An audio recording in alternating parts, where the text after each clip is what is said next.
قابل احترام اللہ تبارک و تعالیٰ کی حمد اور اس کے حبیب کریم کی بارگاہ میں ہدیہ پیش کرنے کے بعد ہمارا یہ تیسرا جمعۃ المبارک اسلام کے سیاسی نظام کے حوالے سے اس 2018 کے الیکشن میں اسلام ہماری کیا رہنمائی کرتا ہے اس حوالے سے اللہ اور اس کے رسول کے احکامات ہم دیکھ رہے تھے۔ ہمارا اصل فوکس تھا قرآن مجید کی آیات مبارکہ میں اطاعت امیر اور احادیث مبارکہ کی روشنی میں اسلام کا طریقہ انتخاب، میرے فرائض اور جس حکمران کو میں چن رہا ہوں اس کے چننے کے بعد اس کے کیا فرائض ہوتے ہیں، میرا حق کہاں پہ کھڑا ہے، میرے ووٹ کی شرعی حیثیت کیا ہے، یہ گفتگو ہماری جاری تھی۔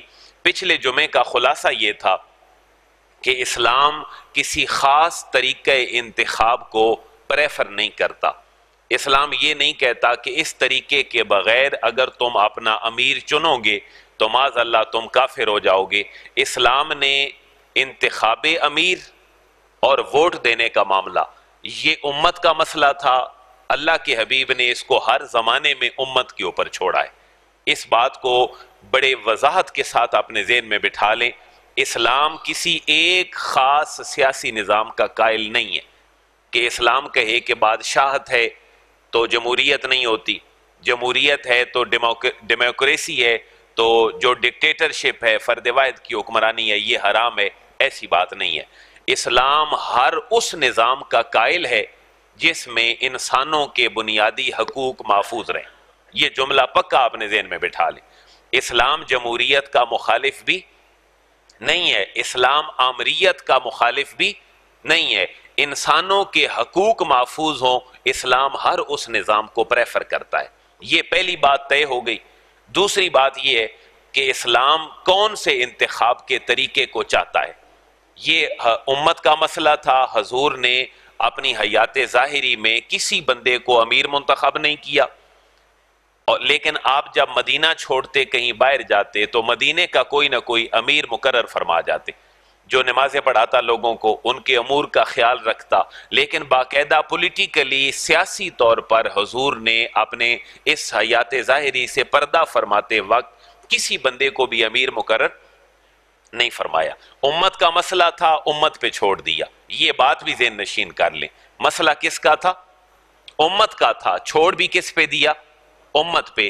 اگر حضور کوئی ایک خلیفہ مقرر کر جاتے اور پھر آگے وہ کیا کرتا یہ اگلی کیفیتیں تھیں، اس لیے پہلے خلیفے کا انتخاب بھی اللہ کے حبیب نے امت کے اوپر چھوڑا۔ لوگوں نے اپنے طریقے سے حکمران اپنے منتخب کیے، خلافت کا دور چلتا رہا۔ یہ پچھلے جمعے کا خلاصہ تھا۔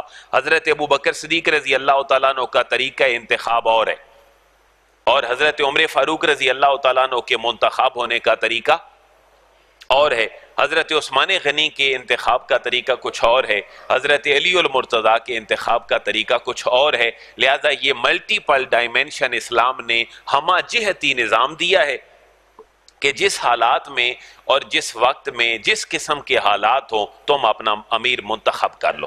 امیر ہونا کیسے چاہیے؟ اب میں اور آپ جن حلقوں میں رہتے ہیں، اب ظاہر ہے وہاں تو امت میں ایک خلیفہ ہوا کرتا تھا، اب پوری دنیا پہ ایک ہی خلافت کی بات تھی۔ اگر حضرت ابوبکر صدیق خلیفہ تھے تو یہ بات نہیں تھی کہ وہ صرف مکے کے خلیفہ تھے یا صرف مدینے کے خلیفہ تھے، بلکہ آپ مرکز میں تھے اور چھوٹے لیول پر آپ نے عمال مقرر کیے تھے۔ عامل کی جمع ہے عمال، عامل کا معنی ہے کام کرنے والا، عمال کا معنی ہے جو آپ نے اپنے عمراء منتخب کیے۔ تو اب کس کوالٹی کا بندہ ہو تو اس کو منتخب کیا جائے۔ وہاں تو پہلے امیر منتخب ہوتا، پھر وہ اپنی مرضی کے نیک لوگوں تک مختلف علاقوں میں پہنچا دیتا۔ آج طریقہ کچھ مختلف ہے، آج پارٹی سسٹم آ گیا، یہ پارٹی سسٹم وہاں نہیں تھا۔ جب حضور کا وصال ہوا تو اس وقت جو پہلا ایشو اٹھا وہ یہ تھا کہ امت کا امیر اور خلیفہ کون ہوگا۔ تو مہاجرین میں سے کچھ رائے ایسی آئیں کہ زیادہ قربانیاں مہاجرین کی ہیں، مہاجرین نے اپنا گھر چھوڑا ہے، اپنی پراپرٹیز چھوڑی ہیں، مکہ سے مدینہ آئے ہیں، لہٰذا ان کا رائٹ ہے کہ امیر ان میں سے ہونا چاہیے۔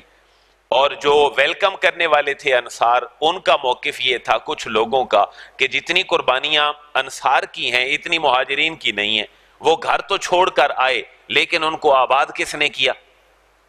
انصار نے اپنی پراپرٹیز میں، اپنی بہت ساری چیزوں میں شراکت داری تو انصار نے دی، لہٰذا اس بنیاد پر جو ڈیبیٹ چلی اس کے بعد امت کا کنسنسس حضرت ابوبکر صدیق رضی اللہ تعالیٰ عنہ کی شخصیت پہ ہوا.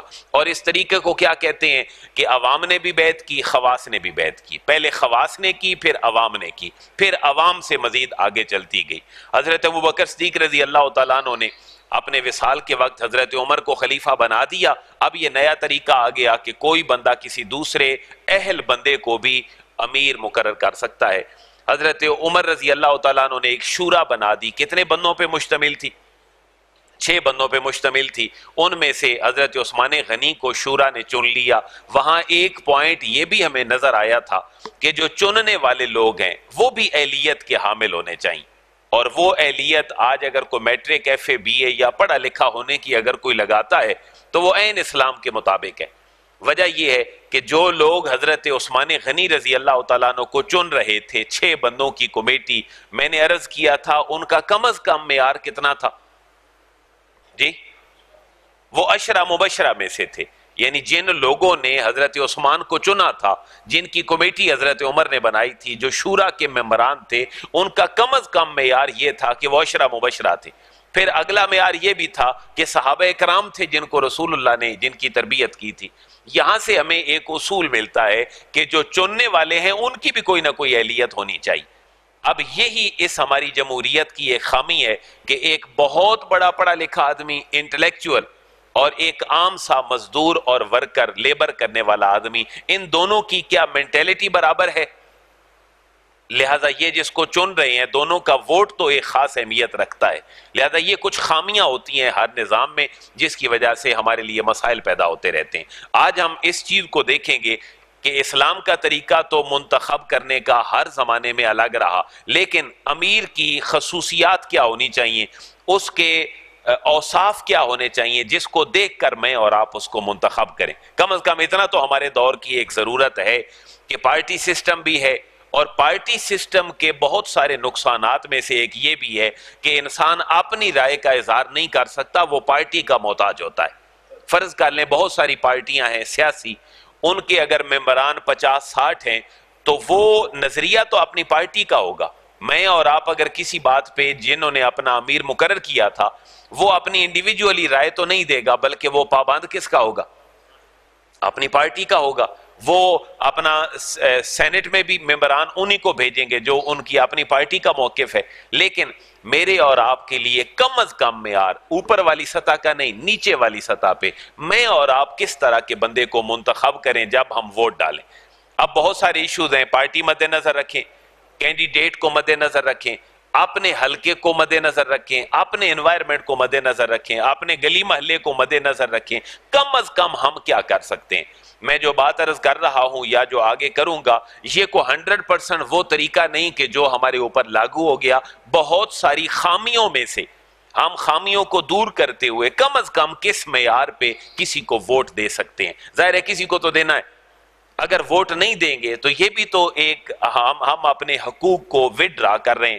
میرا رائٹ ہے بلکہ میری ڈیوٹی ہے کہ میں کسی نہ کسی کو منتخب کروں. اب اگر سارے ہی نااہل ہیں تو پھر ان میں میری نظر میں، آپ کی نظر میں، ووٹ دینے والے کی نظر میں اگر سارے ہی نااہل ہیں، یا آج کے دور میں ہم کہتے ہیں سارے ہی ایک جیسے ہیں میں کسی کو ووٹ نہیں دوں گا، تو یہ بات بھی ٹھیک نہیں. اللہ کے حبیب کا فرمان ہماری اس موقع پر بھی رہنمائی کرتا ہے کہ اگر بہت سارے لوگ ہیں تو کمپیریٹیولی کوئی ایک تو ان پہ کسی معیار پہ کھڑا ہوگا. فرض کر لیں کہ 100% آپ کسی کو نہیں کہتے کہ ٹھیک ہے، لیکن کوئی 40% پہ تو کھڑا ہوگا، اس سے نیچے کو 30% پہ بھی تو کھڑا ہوگا، کسی کے اندر 5% بھی تو خوبیاں ہوں گی. تو آپ ان خوبیوں کو مد نظر رکھ کے اس کو ووٹ دیں. وہ مذہبی جماعت کا آدمی ہو، سیاسی جماعت کا آدمی ہو، یا کہیں سے بھی اس کا کوئی تعلق ہو، کم از کم آپ کا فریضہ پورا ہو گیا. اس میں یہ بھی بات ذہن میں رکھیں کہ انتظامی امور کے حوالے سے کس کے اندر کوالٹیز پائی جاتی ہیں. اب ایک مذہبی جذبات کو مد نظر رکھتے ہوئے انسان دھڑا دھڑ کسی کو ووٹ دے دے. ممکن ہے اسمبلیوں میں جانے کی ان کے پاس اتھارٹی نہ ہو، طاقت ہی نہ ہو، ووٹ لے جائیں لیکن آپ کا ووٹ پھر بھی اسمبلیوں تک نہ پہنچ سکے. لہذا بہت ساری چیزوں کو ہم نے سامنے رکھ کر اپنی اس امانت کو اور ڈیوٹی کو پورا کرنا ہے. قرآن و سنت ہماری رہنمائی کیا کرتی ہے؟ سب سے پہلا معیار کسی بھی اپنے بندے کو ووٹ دینے کا، میں دینے والوں کی ابھی بات نہیں کر رہا، جن کو دیا جا رہا ہے ان کے لیے، اور دینے والوں کا معیار کم از کم کیا ہو؟ جن بندوں کو منتخب کیا جا رہا ہے وہ اور نظام ٹھیک ہو یا نہ ہو. ہم اس امید پہ اگر بیٹھے رہیں نظام ٹھیک ہوگا، کم از کم میں ایک خود آدمی تو ٹھیک ہو سکتا ہوں. تو نظام کی بہتری کا سوچنے سے پہلے مجھے کس کی بہتری سوچنی چاہیے؟ اپنی بہتری سوچنی چاہیے. بھئی امیر کیسا ہے یہ اگلا سٹیپ ہے. پہلا سٹیپ کیا ہے کہ میں خود کیسا ہوں. اگر ہم نے نمازی پرہیزگار چننا ہے تو مجھے خود بھی کیا ہونا چاہیے؟ نمازی پرہیزگار ہونا چاہیے. لہٰذا نظام کا انتظار کرنے سے پہلے مجھے یہ کام کرنا ہے کہ میں پہلے ٹھیک ہو جاؤں. لہٰذا انسان کا اپنا ٹھیک ہونا پہلے یہ بھی ضروری ہے. لیکن موٹے موٹے اوصاف امیر کے، ایم پی اے کے، ایم این اے کے، خیر دوسرا الیکشن تو ہے نہیں کہ جس میں ہمارے کونسلرز ہوں یا اس میں ساری چیزیں ہوں. دو ہی ہم نے ووٹ کاسٹ کرنے ہیں جس کو ہم اپنی پہلی زبان میں کیا کہتے تھے؟ اوپر والا ووٹ، نیچے والا ووٹ، بڑا ووٹ، چھوٹا ووٹ. ایک قومی اسمبلی کا ہے، ایک صوبائی اسمبلی کا ہے جو اپنے حلقے کا ہے. کم از کم معیار کیا ہونا چاہیے؟ کم از کم معیار جو تھوڑی سی ہماری رہنمائی کر دے. نمبر 1، قرآن مجید ہمیں یہ حکم دے رہا ہے یا ایھا الذین آمنوا اطیعوا اللہ واطیعوا الرسول واولی الامر منکم. ہم نے یہ پہلے آیت ڈسکس کر لی. کم از کم جو تمہارا امیر ہے اس کا کم از کم معیار یہ ہے کہ وہ مسلمان ہو. کم از کم کیا ہے کہ وہ مسلمان ہو، لا الہ الا اللہ محمد رسول اللہ پڑھنے والا ہو. کم از کم اس کا معیار یہ ہے کہ وہ مسلمان ہو. اگر کوئی غیر مسلم کھڑا ہے تو اقلیتی لوگ اس کو ووٹ دیں. اقلیتی اپنی سیٹیں ہوتی ہیں مختلف قسم کی مخصوص.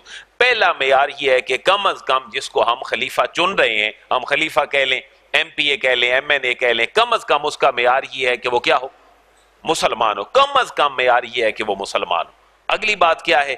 دوسری شرط قرآن مجید کی روشنی میں بھی یہی ہے کہ وَلَا تُؤْتُوا السُّفَهَاءَ أَمْوَالَكُمُ اللَّاتِي جَعَلَ اللَّهُ لَكُمْ قِيَامًا او کما قال، کہ جو بے وقوف لوگ ہیں ان کو تم اپنے مال سپرد نہ کیا کرو. یہ قرآن مجید کی آیت مبارکہ ہے اور سورہ نساء کے اندر یہ حکم ہے. وَلَا تُؤْتُوا السُّفَهَاءَ، سفیہ قسم کے لوگ. سفہا سفی کی جمع ہے، بے وقوف بندہ.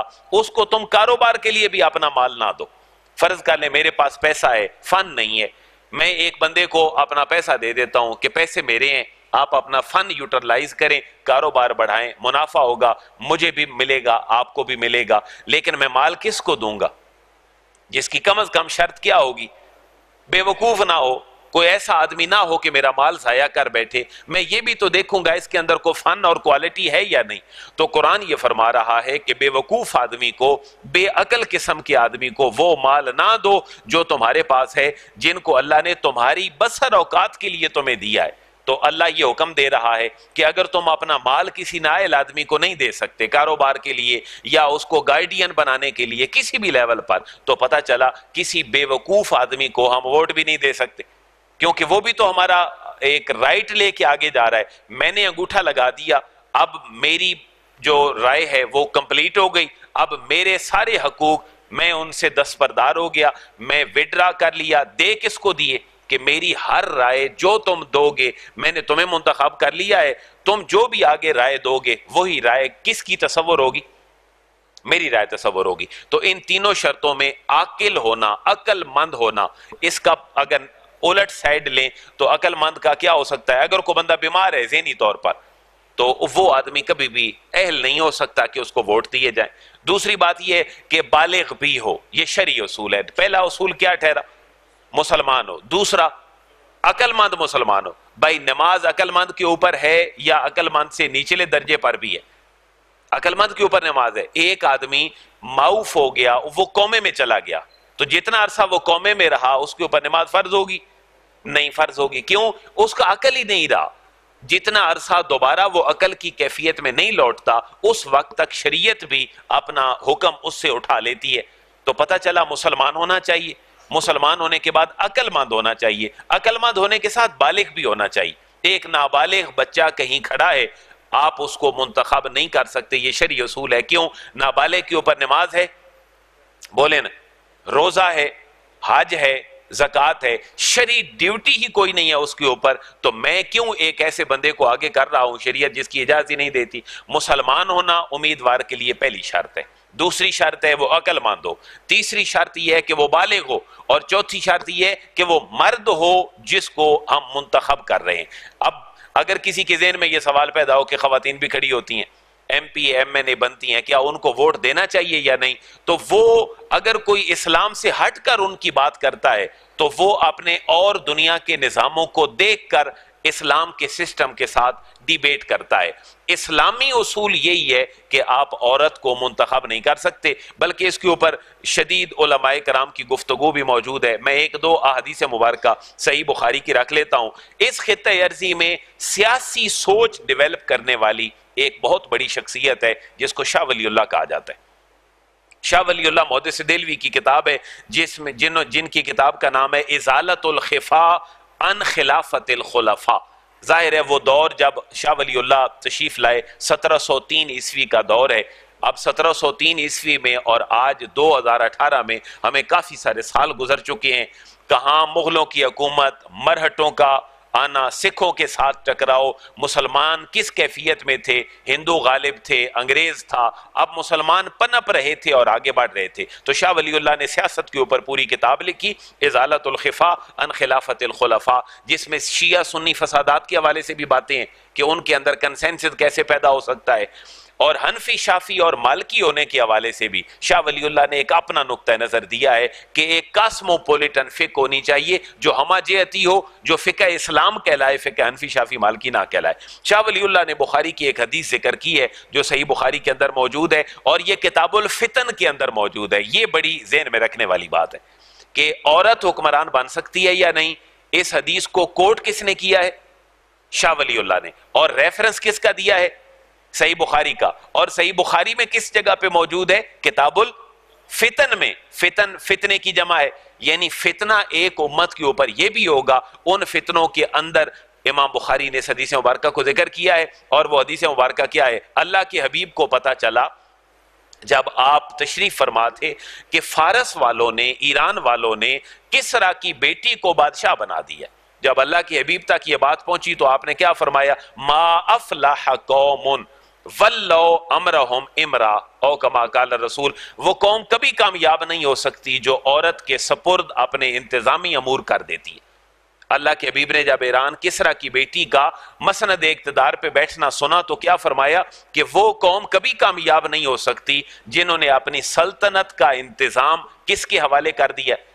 عورت کے حوالے کر دیا ہے۔ یہاں پر نیگیٹیوٹی ذہن میں نہ لائی جائے کہ اسلام عورت کو آگے نہیں لے کے جانا چاہتا۔ اسلام عورت کو اس سے بھی آگے لے کے جانا چاہتا ہے۔ تھوڑا سا ٹھہر کے یہ سوچیں، اگر عورت منتخب نہیں ہو سکتی تو اس کی وجہ کیا ہے؟ اسلام اس کو منتخب کیوں نہیں کرتا؟ وجہ کیا ہے کہ جس نے لوگ تیار کر کے سیاسی مسند پہ بٹھانے ہیں، اگر وہ ان چکروں میں خود پڑ جائے گی تو ایک سرسبز و شاداب باغ بڑے بڑے پودوں والا اور پھلوں والا وہ کون تیار کرے گا؟ میری بات فالو کر رہے ہیں آپ؟ کہ اگر عورت کے بارے میں حضور نے یہ فرمایا کہ وہ قوم کبھی کامیاب نہیں ہو سکتی جس نے اپنا حکمران اور انتظام سلطنت کس کے سپرد کیا؟ عورت کے۔ بھائی وجہ کیا ہے؟ یہ نہ سمجھا جائے کہ نیگیٹیوٹی ہے جی اسلام عورت کو باندھ کے رکھنا چاہتا ہے، نہیں۔ اسلام یہ کہہ رہا ہے عورت اگر یہ کام کرے گی تو جو عورت کے کام ہے وہ کون کرے گا؟ اصل مسئلہ یہ ذہن میں بٹھانے والا ہے۔ اگر عورت آ کے مسند پہ بیٹھ جائے گی، اب عورت کی ہسٹری ذرا دیکھیں، عورت کے ذمہ کیا کیا کام ہے؟ اس کا اخلاقی اور مذہبی فریضہ ہے اپنے گھر کی دیکھ بھال کرنا، اپنے شوہر اور اپنے بچوں کی پیدائش۔ اسلام کیا کوئی بھی دنیا کا نظام اگر اس ڈیموکریسی سے بھی کہیں آگے چلا جائے، بچے کس نے پیدا کرنے؟ کوئی ایسا سیاسی نظام آ سکتا ہے کہ جس میں 100% لوگوں کی رائے یہ قائم ہو جائے کہ آج کے بعد عورتیں بچے پیدا نہیں کریں گی، آج کے بعد بچے مرد پیدا کریں گے؟ دنیا کا کون سا نظام ہے جو یہ فیصلہ کر سکتا ہے؟ بتائیں جی، کوئی ایسا نظام، کوئی ایسی ٹیکنالوجی دنیا میں آ سکتی ہے جو یہ کہے کہ مرد اپنی ذمہ داریوں سے دستبردار، مرد کی ذمہ داریاں عورت سنبھالے گی، عورت کی ذمہ داریاں مر سنبھالے گا، دنیا کی کوئی طاقت ایسی ہے ہی نہیں جو یہ کام کر سکے۔ تو اللہ کے حبیب نے فرمایا عورت جس نے رجال کار تیار کرنے ہیں، جس نے سیاسی رولر تیار کرنے ہیں، جس نے بڑے بڑے خلفاء تیار کرنے ہیں، اگر وہ خود آ کے وہاں بیٹھ جائے گی تو کیا کام مینج کر سکتی ہے؟ پھر اگلی بات دیکھیں، اللہ تبارک و تعالیٰ نے عورت کی فزیک میں یہ بات رکھی ہے کہ وہ کم از کم 30 ڈیز میں کتنے دن ناپاک رہتی ہے؟ کم از کم 3 سے لے کر 10 دن اس کے مینسز کے ایام ہے، کم از کم 3 سے لے کر 10 دن اس کے مینسز کے ایام ہے۔ باقی ہر عورت کی اپنی روٹین ہے، نظام فطرت ہے جو اس عورت کا ہے، 4 دن، 5 دن، 6 دن، 7 دن، 8 دن، یہ ہر عورت کی اللہ نے اپنی ترتیب رکھی ہے، اور ہر اس کو اگلا مینسز احادیث مبارکہ کی روشنی میں فقہا نے اس کی تصریح کی ہے، وہ اس کو اگلے 5 دن پہلے آنا ہے۔ تو کم از کم 30 ڈیز میں وہ 10 دن ناپاکی کے ایام میں ہے۔ ہم نے یہ بھی پڑھا جب رسول اللہ کے زمانے میں حیات ظاہری میں کوئی مسئلہ درپیش ہوتا، فیصلے کہاں ہوتے؟ مسجد میں۔ کیا عورت ناپاکی کے دنوں میں مسجد میں آ سکتی ہے؟ اسلام نے کہا مرد ایک ہو گواہی دینے کے لیے، عورتیں کتنی ہوں؟ وجہ کیا قرآن نے بیان کی؟ یہاں بھی یورپ نے بڑا واویلا کیا کہ جی عورت کو اسلام پریفر نہیں کرتا، جی عورتیں 2 کھڑی کر دی، اس کا مطلب ہے عورت آتی ہے مرد کے مقابلے میں۔ قرآن نے چھوٹا سا جملہ بولا فَتُذَكِّرَ إِحْدَاهُمَا الْأُخْرَى، اسلام کہہ رہا ہے میں نے 2 عورتوں کی گواہی اس لیے رکھی ہے کہ عورت صنف نازک ہے، وہ پریشر قبول نہیں کر سکتی، اس کے اندر جھجک ہوتی ہے، جب وہ گواہی دینے کے لیے جائے گی تو وہ غیر مردوں کے سامنے جائے گی، اس کے اندر نفسیاتی جھجک ہوگی، تو گواہی ممکن ہے کہ غلط دے بیٹھے، تو 2 اس لیے رکھی ہیں کہ ایک دوسری کو یاد کروا دے، اس کو پش اپ کر دے، نہیں حوصلہ کرو، تم نے یہ کام دیکھا ہے اس لیے یہ کام تم نے آگے مینج کرنا ہے۔ اور ایک اور بات پتے کی ذہن میں بٹھا لیں، کسی بھی اسلام کے پنشمنٹ کے نظام میں عورت کی گواہی قابل قبول نہیں ہے۔ مثلا کسی کو حد لگانی ہے، شادی شدہ آدمی ہے، اس کی حد اور سزا کیا ہے؟ بھائی سنگسار کر دیں، اس کو پتھر مار کے رجم کر دیں، کیا عورت کی گواہی اس معاملے میں قابل قبول نہیں ہے؟ ہاتھ کاٹنے کے معاملے میں عورت کی گواہی قابل قبول نہیں ہے۔ کیوں؟ اتنا بڑا میٹر ہے، وہ گواہی کیسے دے گی؟ وہ تو بڑی نرم دل کی مالک ہے، وہ اتنے بڑے معاملات کیسے کرے گی؟ ہاں جو عورت کے معاملات ہیں ان میں صرف عورت گواہی دے گی۔ وہ کیا ہے؟ بھائی ایک بچہ تھا، اس کی ماں اس کو دودھ نہیں پلا پا رہی تھی، اور ایک اور عورت نے اس کو دودھ پلا دیا، اب 10 بندے بھی کھڑے ہو جائیں اس نے نہیں پلایا، تو معتبر گواہی کس کی ہوگی؟ جس نے پلایا ہے، وہ کہے گی میں نے اس کو دودھ پلایا ہے، اس کی گواہی شریعت قبول کر لے گی۔ مرد کی گواہی یہاں قبول نہیں کرے گی۔ جہاں اسلام عورت کی گواہی قبول کرتا ہے وہاں مرد کی نہیں قبول کرتا، جہاں مرد کی کرتا ہے وہاں عورت کی قبول۔ اس لیے آپ کے سمجھنے کے لیے اتنی بات اپنے ذہن میں بٹھا لیں کہ قرآن و سنت کا موقف بہرحال یہ ہے کہ اسلامک پوائنٹ آف ویو سے، میں دنیا کے نظام کی بات نہیں کر رہا، اسلامک پوائنٹ آف ویو سے ایک عورت کا انتخاب اسلام اس کو کنڈیم کرتا ہے۔ اس کی وجوہات میں نے 2-3 ذکر کر دی ہیں، کیوں؟ وہ اپنے اتنے دنوں میں ناپاک رہتی ہے، اپنے عقل کے اعتبار سے۔ آج سائنٹیفک میتھڈالوجی بھی ہمیں یہ کہہ رہی ہے، اب میں اس بات کی طرف نہیں جاتا، میں اپنا موضوع کمپلیٹ کرنے لگا ہوں۔ ایک عورت بالغ ہے اور اس کا شوہر اس کو طلاق دے دیتا ہے، اس کی عدت شریعت میں کتنی رکھی گئی ہے؟ یہ چونکہ ہم سب کا مسئلہ ہے تو اس کے لیے فائدہ ہو جائے گا، اللہ نہ کرے ایسے حالات ہوں، لیکن مسئلے کی حد تک تو پتہ ہو۔ ایک بالغ عورت جس کو مینسز آتے ہیں، اگر اس کا مرد اس کو طلاق دے دے، اس کی عدت کتنی؟ 3 پریسکرائبڈ پیریڈ، منتھ نہیں، 3 پریسکرائبڈ پیریڈ۔ وہ تھوڑے بھی ہو سکتے ہیں، وہ کسی کے زیادہ بھی ہو سکتے ہیں، وہ 90 دن بھی ہو سکتے ہیں، 90 سے کم بھی ہو سکتے ہیں۔ لیکن جس کا شوہر فوت ہو جائے اس کی عدت قرآنک ورڈنگ کے اعتبار سے کتنی ہے؟ 4 مہینے 10 دن۔ کوئی دوست یہ سوچ سکتا ہے کہ ایک قسم کی مثلا ایک عورت کی عمر ہے 35 ایئر، اس کے شوہر نے اس کو طلاق دے دی، عدت کتنی گزارے گی؟ 3 پریسکرائبڈ پیریڈ، اپنے ناپاکی کے 3 پیریڈ۔ اور ایک 35 ایئر اولڈ ایک لیڈی ہے، اس کا شوہر فوت ہو گیا، وہ کتنی عدت گزارے گی؟ حالانکہ عورتیں دونوں ایک جیسی ہیں، لیکن ایک میں عدت وہ گزار رہی ہے 90 ڈیز، ایک میں وہ عدت گزار رہی ہے کم از کم 130 دن، کیونکہ 4 مہینے ہو گئے، 4 کو آپ ضرب دیں 30 سے تو 120 اور 10 اور ایڈ کر لیں تو وجہ کیا ہے؟ میں ایک سائنٹیفک وہ تحقیق پڑھ رہا تھا، اس میں یہ بات لکھی ہے کہ ایک مرد کا ڈی این اے کسی دوسرے مرد سے تقریباً 60% اس کا ڈیفرنس ہوتا ہے۔ مثلا میاں بیوی کا اختلاط ہے، اب اگر خدا نہ خواستہ کسی غلط راہ پہ عورت چل پڑتی ہے اور ڈی این اے ٹیسٹ ثابت کرتا ہے تو اس کے اپنے اوریجنل مرد اور جس دوسرے مرد کے ساتھ اس نے گناہ کا ارتکاب کیا اس کے ڈی این اے میں کم از کم کتنا ڈیفرنس ہوگا؟ 60%۔ اب عورت کو جو مینسز آتے ہیں وہ اگر ہم مذہبی روٹین تو ایک جگہ پہ ہے، اگر ہم سائنٹیفک روٹین کے ساتھ اس کو دیکھیں تو اللہ تبارک و تعالیٰ نے عورت کے اندر کیا رکھا ہے جو ساری چیزیں اپنے خون کی شکل میں باہر نکلتی ہیں۔ وہ سائنسی تحقیق یہ کہتی ہے کہ جب اس کے شوہر نے اس کو طلاق دی اس کی فیلنگز اور ہیں، جس کا شوہر فوت ہو گیا ہے اس کی فیلنگز اور ہیں۔ اچھا دونوں فیلنگز آپ بتائیں کیسی ہو سکتی ہیں؟ جس کے شوہر نے اس کو طلاق دی، اب اس کے اندر دکھ ہے یا غم ہے؟ دکھ ہے یا غصہ ہے؟ غصہ ہے۔ اور جس کا شوہر فوت ہو گیا ہے اس کے اندر غم ہے۔ تو سائنٹیفک میتھڈالوجی یہ کہتی ہے کہ غم کی کیفیت میں اس کے اس ڈی این اے کا جو اس کے مرد کے ساتھ اس کا اپنی میچنس ہے، اگلی شادی کہیں اور کرے گی، بھائی وہ جو بچہ اور حمل ہوگا وہ کس کا ہوگا؟ شریعت اس کو فیلنگز کے ساتھ ڈیل کرتے ہوئے کہتی ہے جب وہ غصے میں تھی اس کی کیفیت مینسز کی اور تھی، اور جب وہ اپنے دکھ کی کیفیت میں آئی اس کی کیفیت اور ہو گئی۔ شریعت نے ایک کا پیریڈ 90 ڈیز رکھ دیا، ایک کا پیریڈ کم از کم 130 دن کے قریب رکھ دیا۔ تو سائنٹیفکلی عورت مرد سے، مرد عورت سے مختلف ہے، اور اس کا تھم امپریشن ایک دوسرے سے مختلف ہے، لہذا اسلام نے یہ کہا عورت اپنے گھر کے سارے کام کرے گی، اپنے عقل اور دین کے اعتبار سے اس کو مرد سے مختلف رکھا گیا ہے۔ اچھا حدیث کے الفاظ سن لیں، اسی بخاری کی حدیث کے الفاظ ہیں کہ کیوں حضور اہل فارس ناکام ہو جائیں گے اگر انہوں نے عورت کو حکمران بنایا ہے؟ تو رسول اللہ نے فرمایا ناقصات العقل والدین، عورتیں تو دین اور عقل میں بڑی ناقص ہوتی ہیں۔ اب اس کا معنی یہ نہیں ہے کہ وہ پاگل ہوتی ہیں، بلکہ فرمایا ناقصات العقل والدین، وہ ایموشنل ہوتی ہیں، جب وہ جذباتی ہوتی ہیں پیار میں بھی نفرت میں بھی تو یقیناً ان کا عقل معاف ہو جاتا ہے۔ اس کا معنی یہ نہیں ہے کہ عورت کا عقل مرد سے تھوڑا ہوتا ہے، اس کا معنی یہ ہے کہ وہ جب ایک اپنے مینسز کی شکل میں ہوتی ہے تو وہ بڑے چڑچڑے پن کا شکار ہو جاتی ہے۔ کیا یہ بات ہے یا ٹھیک ہے یا نہیں ہے؟ ہم بھی اس کو آبزرو کرتے ہیں اپنے گھروں میں۔ عورت جب ان ایام میں ہوتی ہے تو ذرا سوچیں شریعت نے نماز کیوں معاف کی ہے اس عورت کو؟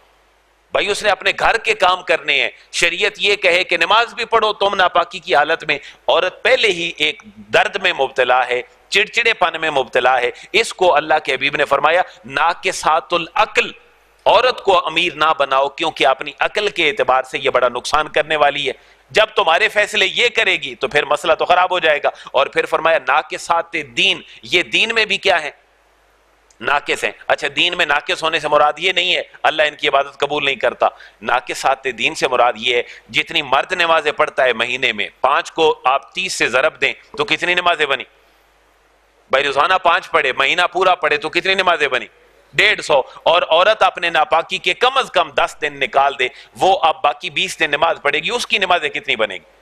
اس کی نمازیں اور بنے گی۔ تو کہا کہ جس عورت کو اللہ نے اپنے کاموں میں مشغول رکھا ہے، جو عقل بھی ناقص رکھتی ہے اس اعتبار سے کہ وہ اپنی فیلنگز میں ہوتی ہے، اور دین کے اعتبار سے بھی وہ نقص ہے کیونکہ وہ پورا معاملہ نہیں کر پاتی، روزے آئے روزہ معاف، حج پہ گئی حرم میں داخل نہیں ہو سکتی، طواف نہیں کر سکتی، باقی مینسز کے ایام اگر آ گئے تو وہ باقی معاملات سارے پرفارم کر سکتی ہے۔ تو یہ ساری باتوں میں فرمایا کہ جو اہل فارس عورت کو اپنا امیر مقرر کریں گے گویا کہ وہ سلطنت انہوں نے کیا کر دی، کبھی بھی وہ سلطنت والے کامیاب۔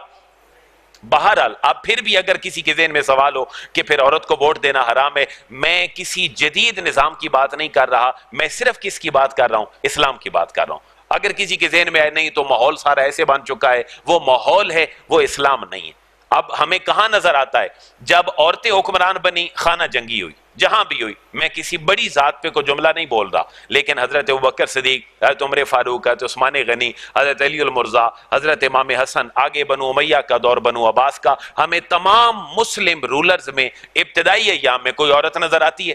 پتہ چلا اسلام اس بات کی اجازت نہیں دیتا۔ ورنہ جب صحابہ بڑے بڑے چلے گئے تو کیا صحابیات ازواج مطہرات تھیں یا نہیں تھیں؟ کیا بڑی بڑی پرومیننٹ شخصیات نہیں تھیں؟ رابعہ بصری جیسی شخصیت موجود تھیں، کیا کسی نے ان کو حکمران بنایا جو تقوی میں اتنے کمال پہ تھیں؟ تو بہرحال ہمیں جس کو ووٹ دینا ہے پہلا اصول ذہن میں یہ رکھیں کم از کم کیا ہو؟ مسلمان ہو۔ نمبر 2 عقل مند ہو، بے وقوف نہ ہو، اس کے بیوقوفی کے پھر اپنے معیارات ہیں. بالغ بھی ہو نابالغ کینڈیڈیٹ نہیں بن سکتا, کیونکہ نابالغ پہ نماز نہیں ہے, وہ ایک امیر کیسے بن سکتا ہے. تیسری بات یہ ہے کم از کم وہ کیا ہو, مرد ہو, عورت حکمران نہیں بن سکتی. پھر یہاں پر ایک اور حدیث مبارکہ سن لیں, یہ امام ترمذی کی حدیث مبارکہ انہوں نے ذکر کی ہے کہ اذا کانت امراؤکم شرارکم, اللہ کے حبیب نے فرمایا جب تمہارے امیر لوگ شریر قسم کے لوگ ہوں. یہ بات ذرا پلے باندھ لیں, میں پہلے ایک بات کر چکا ہوں, نظام کے ٹھیک ہونے سے پہلے کس کا ٹھیک ہونا ضروری ہے؟ میرا ٹھیک ہونا ضروری ہے. میں ٹھیک ہوں نظام بھی ٹھیک ہو جائے گا. میں اگر یہ کہوں نظام غلط ہے تو یہ زمانے کو گالی دینے کے مترادف ہے, کیونکہ اللہ اور اس کے رسول نے ارشاد فرمایا زمانہ تو دن رات کا نام ہے, اور دن رات کس نے پیدا کیے ہیں؟ اللہ تعالیٰ نے. اس لیے زمانے کو گالی نہ دو, اپنی اصلاح کرو. یہ صحیح بخاری کی حدیث ہے. اب اس کو ذرا ساتھ اٹیچ کر دیں. اللہ کے حبیب نے فرمایا جب تمہارے امراء, جب تمہارے حکمران شرارکم کون بن جائیں؟ شریر قسم کے لوگ بن جائیں, اور وَأَغْنِيَاؤُكُمْ بُخَلَاؤُكُمْ تمہارے معاشرے کے غنی لوگ جن کو اللہ نے دیا ہے, بُخَلَاؤُكُمْ وہ کیا بن جائیں؟ بخیل بن جائیں. جب تمہارے امیر شریر لوگ بن جائیں اور تمہارے غنی لوگ بخیل ہو جائیں, وَأُمُورُكُمْ إِلَىٰ نِسَائِكُمْ اور تمہارے سارے امور تمہاری عورتوں کے سپرد ہو جائیں, فَبَطْنُ الْأَرْضِ خَيْرٌ لَكُمْ مِنْ ظَاهِرِهَا پھر زمین کا اوپر والا ایسا تمہارے لیے ٹھیک نہیں ہے, پھر تم زمین کے اندر دفن ہو جاؤ, یہ تمہارے لیے بہتر ہے. اور یہ اللہ کے نبی کی حدیث مبارکہ, اس کا ریفرنس آپ نے ذہن میں بٹھا لیں. یہ جامع ترمذی کے اندر موجود ہے. بخاری مسلم کے بعد تیسری حدیث کی کتاب کیا ہے؟ ترمذی. اللہ کے, میں پھر دوہرا رہا ہوں, اس چیز کو اپنے ذہن میں بٹھا لیں. اس لیے کہا کہ زمین کے نیچے چلے جاؤ, ڈوب مرنے کا مقام ہے. اللہ نے تمہیں صلاحیتیں دی تھیں, تمہارے امیر شریر بن گئے, غلطی تمہاری ہے. تمہارے امیر شریر قسم کے لوگ بن گئے, شرارتی قسم کے لوگ بن گئے, اور شیطانیت والا ذہن رکھنے والے بن گئے, غلطی تمہاری ہے. تم نے انتخابی پروسیجر ٹھیک نہیں کیا. اور وَأَغْنِيَاؤُكُمْ بُخَلَاؤُكُمْ تمہارے اغنیاء اور غنی لوگ کون ہو گئے؟ بخیل ہو گئے, لوگوں کو نہیں دیتے تھے. اب اگر غریب کا خیال امیر نہیں رکھے گا تو غریب کیا کرے گا؟ کہاوت بنی ہے نا, کسی غریب سے پوچھا گیا 2 + 2 = 4 کتنا ہوتا ہے, تو کیا کہا؟ 4 روٹیاں. تو غریب کو اگر امیر نہیں دے گا تو غریب کیا کرے گا؟ وہ تالے توڑے گا, وہ مسجدوں سے جوتے اٹھا کے لے جائے گا, وہ ڈاکے ڈالے گا. پتہ چلا کہ امیروں کے اوپر بھی کوئی فرض ہوتا ہے, امراء کے اوپر بھی کوئی فرض ہوتا ہے. وَأُمُورُكُمْ إِلَىٰ نِسَائِكُمْ اور اگر تمہارے امور عورت کے سپرد ہو جائیں تو پھر 3 کاموں کے بعد تمہارے امیر شریر قسم کے لوگ بن جائیں, تمہارے امیر بخیل ہو جائیں, اور تیسری بات تمہارے معمولات عورت کے سپرد ہو جائیں, تو پھر زمین کا اوپر والا ایسا نہیں, پھر زمین کا بولیں زمین کا نیچے والا ایسا تمہارے لیے بہتر ہے. کیوں؟ اسلام یہ نہیں کہہ رہا کہ عورت پاگل قسم کی ہے, اس کو کچھ نہ دو, نہیں. یہ کام اور ڈیوٹی کس کی تھی؟ یہ مرد کی تھی. مرد نے پوری نہیں کی تو پھر مرد کے لیے تو ڈوب مرنے کا مقام ہے, کیونکہ یہ سارا پروسیجر تو اس نے کرنا تھا. اور اس کے بعد علم والا بندہ ہونا چاہیے, ایجوکیٹڈ ہونا چاہیے. اور مسلم جیورسٹ جتنے بھی گزرے آج سے پہلے, میں 1-2 کو کوٹ کر دیتا ہوں. امام غزالی 505 ہجری میں ان کا وصال ہے, آج ہم 1439 ہجری گزار رہے ہیں. کتنے سال پہلے کی بات ہے؟ 505 ہجری, آج 1439. اور امام غزالی کا اور حضور غوث اعظم کا زمانہ ایک زمانہ ہے, ایک ہی شہر میں رہے ہیں, ایک ہی یونیورسٹی کالج سے تعلق رہا ہے, تقریباً زمانہ ان کا قریب ہے. 465 میں غوث اعظم کی پیدائش ہے رحمۃ اللہ تعالیٰ علیہ, اور امام غزالی کا وصال کب ہے؟ 505. تو کم از کم کتنے سال کی یہ 35 اور 5 40 سال کی رفاقت ہے. بغداد ہے دونوں کا, اور یونیورسٹی ایک ہے, آنا جانا ایک ہے. اب امام غزالی کا موقف, ابن خلدون کا زمانہ ہے 808 ہجری, ان کا موقف, ماوردی کی بات اور شاہ ولی اللہ کی بات, ان کے نزدیک ہی ہے کہ کم از کم جو آپ کا حکمران بننے جا رہا ہے, جس کو آپ منتخب کرنے جا رہے ہیں, وہ عالم ہو اور صرف علم رکھنے والا نہ ہو, اس کا علم اجتہادی درجے کا ہو. اس کا علم کتنا ہو؟ آپ کو اس زمانے کی برائیاں خود پتہ چل جائیں گی کہ معاملہ کہاں پر خراب ہوا ہے. جس کو آپ منتخب کر رہے ہیں وہ علم والا ہو, ایجوکیٹڈ ہو, اور اس کا علم اتنا نہ ہو کہ میں نے امام اعظم ابو حنیفہ کی بات پڑھ لی بس کافی ہے. نو, عالم ہو اور مجتہد قسم کا بندہ ہو. مجتہد یہ ہے کہ کسی علاقے میں کوئی نیا مسئلہ پیش آ گیا تو کسی امیر سے پوچھے گا یا گوگل کرے گا اس کو اور دیکھے گا کہ میں ان کا کیا فیصلہ کروں, حالات اور واقعات کے مطابق اتنا مینٹلی لیول اجتہاد والا رکھتا ہو کہ خود بخود ان کے معاملے کا فیصلہ بھی کر سکے، آپ کو ان میں فرق پتہ چل جانا چاہیے۔ عالم اور ہوتا ہے، مجتہد اور ہوتا ہے۔ عالم ہے پڑھ لے سیکھ گیا، مجتہد وہ ہے جو پڑھ گیا سیکھ بھی گیا لیکن اس کو دلائل بھی سارے پتہ ہیں۔ بھائی امام اعظم ابو حنیفہ کا یہ فرمان ہے، کیوں؟ ان کے پیچھے کو حدیث بھی تو کھڑی ہے۔ جس کو حدیث بھی پتہ ہے، جس کو قرآن کی آیت بھی پتہ ہے، وہ صرف عالم نہیں ہے بلکہ وہ کون ہے؟ مجتہد بھی ہے، مینٹلی ایفرٹ خود کر سکتا ہے۔ آپ ذرا برائی کو آئیڈینٹیفائی کریں، خامی کہاں پہ کھڑی ہے؟ جو لوگ منتخب ہو رہے ہیں وہ لا الہ الا اللہ تو پڑھ رہے ہیں، عقل مند بھی ہوں گے، مرد بھی ہوں گے، عورتیں نہیں ہوں گی، چلیں کو مرد ہوں گے، بلوغت رکھتے ہوں گے، بے وقوف بھی نہیں ہوں گے، لیکن کیا ان میں علم کی کیفیت بھی پائی جا رہی ہے؟ بی اے کی شرط لگی تھی تو انہوں نے اپنے بیٹے، چاچے، مامے، پھوپھیاں، ماسیاں کھڑی کر دیں کہ میں تو بی اے نہیں ہوں، کم از کم یہ کینڈیڈیٹ کھڑا ہو جائے۔ تو خرابی امیدواروں میں بھی ہوتی ہے لیکن خرابی جو منتخب کر رہا ہے اس کے اندر بھی تو ہے۔ اس لیے یہ چند ایک باتیں آپ نے ذہن میں رکھ لیں۔ اللہ فرما رہا ہے کیا عالم اور جاہل برابر ہو سکتے ہیں؟ یہ قرآن کہہ رہا ہے قل هل يستوي الذين يعلمون والذين لا يعلمون، عالم اور جاہل کبھی برابر نہیں ہو سکتے، اس لیے علم کا خیال کرو، پڑھے لکھے لوگوں کو منتخب کر کے آگے بھیجو گے تمہارے امور ٹھیک چلیں گے۔ اور اس میں بھی اسلامک اسٹیٹ کے اسلامک پرنسپل ہمیں یہ کہتے ہیں کہ کم از کم وہ بندہ کیا ہو؟ عالم ہو۔ میں آپ کو اگلی بات بھی کر دوں، میرے جیسا بندہ امام یا خطیب جس کو آپ اپوائنٹ کرتے ہیں، یہ بنیادی طور پر اسلامک اسٹیٹ میں کس کی ذمہ داری ہے؟ جس کو آپ ایم پی ایم این اے بناتے ہیں۔ اسلام کی روح کے مطابق آپ کا سیاسی امیر، جس کو آپ چیئرمین کہہ دیں، کونسلر کہہ دیں، کوئی بھی نام دے دیں اس کو، آپ کی عیدیں وہ پڑھاتا ہے، اس کو پڑھانی چاہیے، یا پھر اس طبقے کو آپ منتخب کر کے آگے لے جائیں، کیونکہ سیاست الگ ہو گئی، مذہب الگ ہو گیا۔ تو علامہ نے کیا کہا تھا؟ جدا ہو دین سیاست سے تو رہ جاتی ہے چنگیزی، پھر چنگیز خان جیسے اصول بنتے ہیں، جیسے آج بھی آپ دیکھ رہے ہیں، آگے بھی دیکھتے رہیں گے۔ تو چند ایک باتیں میں نے عرض کی ہیں، یہ انشاءاللہ اگلے جمعے پہ پھر ہم یہ بھی دیکھیں گے میرا فرض کیا بنتا ہے۔ ہم نے ان کے فرائض تو منتخب کر لیے، بھائی وہ مسلمان بھی ہو، عاقل بھی ہو، بالغ بھی ہو، مرد بھی ہو، وہ عورت نہ ہو، وہ جی عالم بھی ہو، مجتہد بھی ہو۔ میں کہاں کھڑا ہوں؟ کیا میں بھی کسی کو ووٹ دے سکتا ہوں؟ میری اپنی اتھارٹی کیا ہے؟ اس بات کو انشاءاللہ ہم اگلے جمعے پہ ڈسکس کریں گے۔ اللہ بہترین قیادت ہمیں نصیب فرمائے۔ آنے والے دن بڑے قیمتی ہیں، وہ قیادت میں نہیں کہتا مذہبی سیاسی کون ہو، لیکن کم از کم میرے اور آپ کے بیسک ہیومن رائٹس کی پروٹیکشن کرنے والی حکومت ہو، میری جان مال عزت محفوظ ہو جائے۔ اللہ سے دعا کرتے ہیں اللہ میں وہ حکمران نصیب فرما۔